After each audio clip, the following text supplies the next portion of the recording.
Hey, so if you're getting an access denied error on Glassdoor, yeah, it can be frustrating, especially when you're just trying to search jobs or check salaries. In this quick guide, I'll show you how to fix it step by step. First thing, just refresh the page. Sometimes the error happens due to a temporary server or session glitch. Next, check your internet. So, unstable Wi-Fi or switching networks can trigger access restrictions. All right, clear your browser cache and cookies. Old or corrupted data can cause access errors. Now try incognito mode. This gives you a clean session without saved cookies or extensions interfering.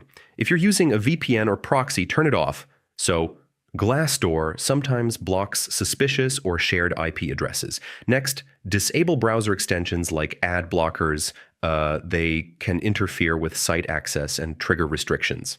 And yeah, if nothing works, try another browser or device.